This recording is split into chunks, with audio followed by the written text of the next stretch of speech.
बहुत सारे बच्चों को ऑर्गेनिक केमिस्ट्री में इशू आ रहा है, तो इस वीडियो में हम उसको सॉल्व कर लेते हैं। बच्चों, ऑर्गेनिक केमिस्ट्री में अच्छा स्कोर करने के कुछ की कंपोनेंट्स है। बेसिकली एक चेकलिस्ट तुम्हें दे रहा हूँ। मेक श्योर ये सारी चेकलिस्ट आपकी कंप्लीट हो रखी हो, क्योंकि यहाँ से लास्ट 5 ईयर्स में एज इट इज क्वेश्चन देखने को मिले। और अगर तुम्हें लग रहा है कि भैया क्या सच में ये हो पाएगा, तो तुम कोई भी पेपर उठाओ 2020 से 2025 का, एंड यू विल नोटिस कि यहाँ से क्वेश्चन आए। सबसे पहली चीज़ एनसीईआरटी पे फोकस करेंगे। उसके बाद हम पीवाईक्यू एंड क्वेश्चन प्रैक्टिस पे फोकस करेंगे। एंड लास्टली हम उन इंपॉर्टेंट एरियाज पे फोकस करेंगे जो बहुत बार बच्चे मिस कर देते हैं। एनसीईआरटी की बात करेंगे तो सबसे पहले बच्चों, NCERT is more than enough for organic. आपको कहीं भी और जाने की जरूरत नहीं है। एनसीईआरटी में क्या क्या चीज़ें इंपॉर्टेंट है, चेकलिस्ट दे रहा हूँ, बहुत ध्यान से सुनना। एंड हो सके तो इसको कहीं नोट कर लो। सारे नेम रिएक्शंस, अगर नेम रिएक्शन नहीं आते तो आगे आप कुछ भी नहीं कर पाओगे। It is the basis of organic chemistry. आजकल आपने देखा है क्वेश्चंस में शिफ्ट आ गया है। नीट एक स्पीड बेस्ड एग्जाम है, जिसको टफ करने के लिए वो लेंदी क्वेश्चंस बढ़ा देते हैं ताकि बच्चों का टाइम वेस्ट हो सके हर एक क्वेश्चन में। तो इसलिए तुमने देखा पहले टू द पॉइंट क्वेश्चंस आते थे, लेकिन 2020 ऑनवर्ड्स वो statement based, assertion, reason and बहुत सारे इक्वेशनल क्वेश्चन बनाने लगे। For example, A plus B से बनता है सी, सी में कोई रिएजेंट डाला उससे डी बन गया, डी में डिहाइड्रेशन कर दिया उससे ई बन गया। बताओ ई क्या बना?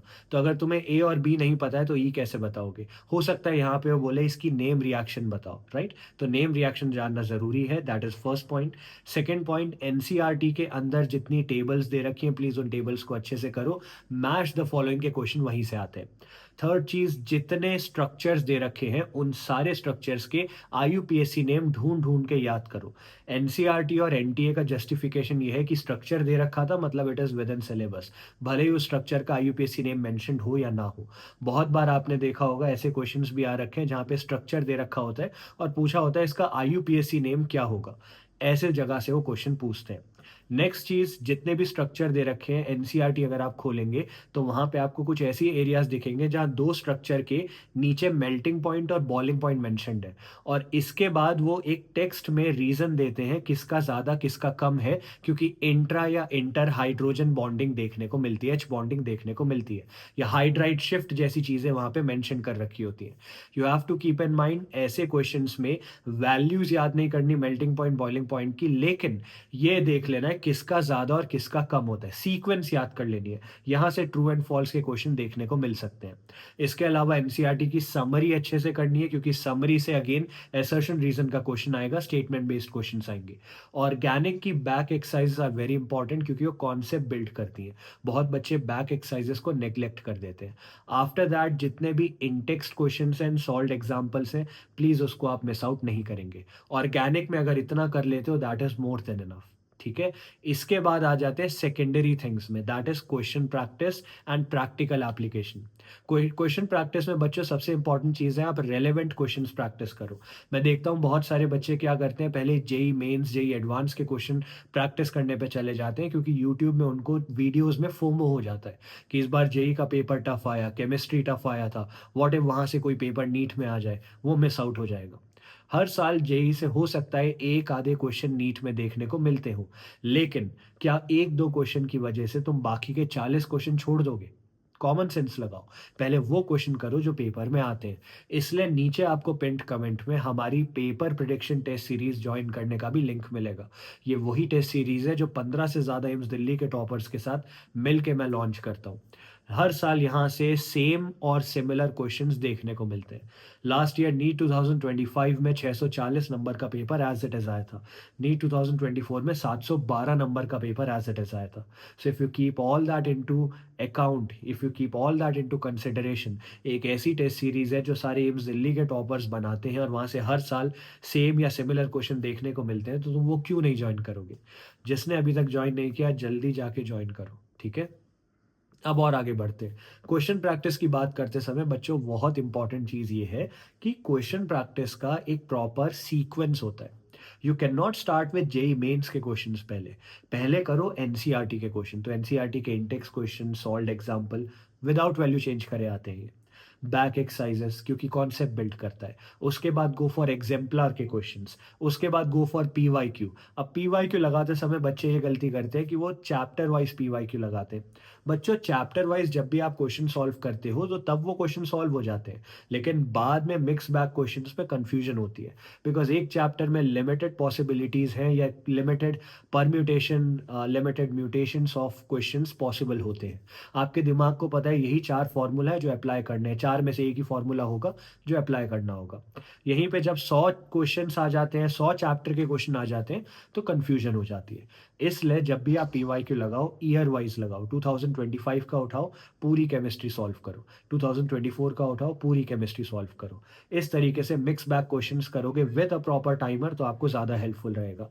एक चीज़ और मैं बताता हूँ, मैं परफेक्ट सीक्वेंस की जो बात कर रहा था, वहाँ पे एनसीईआरटी एग्जाम्पलर पीवाईक्यू होने के बाद नीचे जो सूर्य प्लस की टेस्ट सीरीज आपको दे रखी है, वो अच्छे से करना।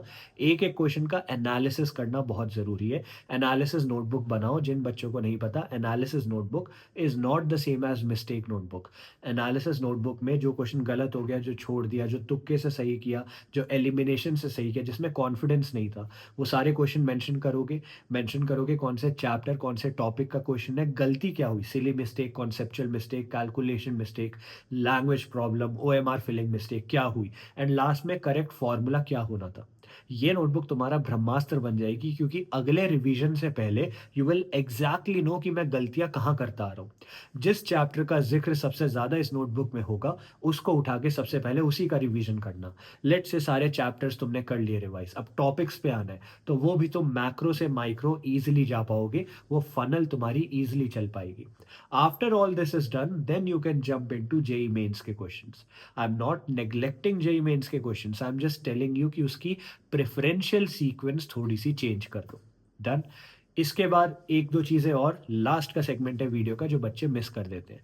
पहली चीज बच्चों, यू हैव टू रियलाइज इस समय the most important thing which you can do is focus more on practical application rather than theoretical रट्टाफिकेशन। आप थ्योरी याद कर लेते हो, आप लेक्चर देख लेते हो, सीडो कॉन्फिडेंस आ जाता है, लगता है मुझे याद सब हो गया है, लेकिन वो जो याद हुआ है क्या वो प्रैक्टिकली अप्लाई हो पा रहा है, क्या रिटेंशन देखने को मिल रहा है। ये सब कैसे पता चलेगा, जब आप क्वेश्चन सॉल्व करोगे। तो जब भी आप कुछ भी कवर करो, कुछ भी पढ़ो, कोई भी लेक्चर लगाओ, क्वेश्चन प्रैक्टिस ज़्यादा करनी है। तो एक आइडियल रेशियो मैं बता देता हूँ, 70-30 is the ideal ratio. 70% focus on question practice, 30% focus on theory and theory का कंप्लीशन। बच्चों, नीट जैसे एग्जाम में दे डोंट वैल्यू तुम्हें ज्ञान कितना ज़्यादा आता है, व्हाट दे वैल्यू इज कि तुम कम समय में क्वेश्चन को सॉल्व करके सही सोल्यूशन ला पा रहे हो कि नहीं।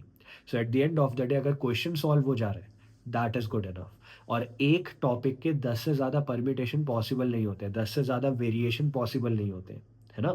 तो अगर तुम 10 बार एक क्वेश्चन लगाओगे, 11वीं बार वो गलत हो ही नहीं सकता है। क्वेश्चन प्रैक्टिस बढ़ाओ, डेली की एक लिमिट लगाओ, इतने क्वेश्चन मुझे करने ही है। अगर ये कर लेते हो, ऑर्गेनिक केमिस्ट्री में फुल में से फुल नंबर लाने से तुम्हें कोई नहीं रोक सकता।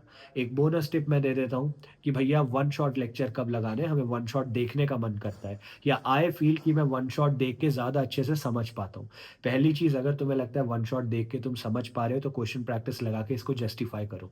सेकेंड चीज़, अगर वन शॉट लगाने ही है तो पहले खुद से एनसीईआरटी कवर करो, खुद से मॉक टेस्ट लगाओ, खुद से एनालिसिस करो, एंड देन वीक एरियाज के वन शॉट लगाओ। सारे एरियाज के वन शॉट लगाने बैठोगे तो तुम्हारा टाइम वेस्ट हो जाएगा, वो वैल्यूएबल टाइम जो तुम कहीं और डेडिकेट कर सकते थे। This is the best thing you can do. जल्दी से चैनल भी सब्सक्राइब कर लो, शेयर करो सबके साथ ये वीडियो, और नीट पास में आ गए, जल्दी सूर्य प्लस ज्वाइन करो। Thank you.